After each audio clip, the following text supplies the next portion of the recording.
Bu insanda yeni-yeni hələ bir sözlər, frazlar əmələ gəlib. Artıq, yəni ki, elə sözlər başlayıb ki, işlətməyə, heç vaxt o sözləri işlətmirdi, heç vaxt elə frazlarla danışmırdı.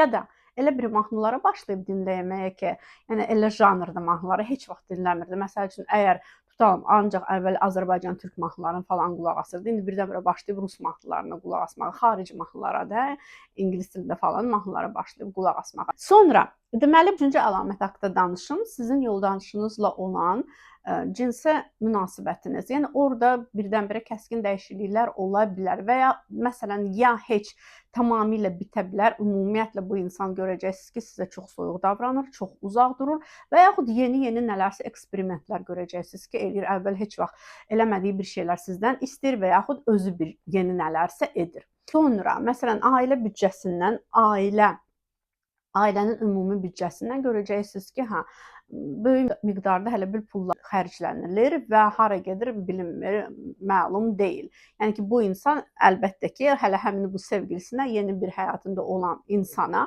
hədiyyələr alır, nə bilim, restoranlara gedirlər, otellər gedirlər, cürəbəcür yerləri bunlar gedirlər deyə əlbəttə ki, ailə büdcəsindən də təbii olaraq görə bilərsiniz ki, pullar yavaş-yavaş azalmağa başlayır. Sonra əlbəttə ki, geyimində birdən-birə başlayır tam başqa stildə geyinməyə. Məsələn, əvvəl klassik hələ şalvar geyirdisə, klassik kostyumlar geyirdisə, birdən cins şalvarlara keçdi. Sport stilində başladı geyinməyə.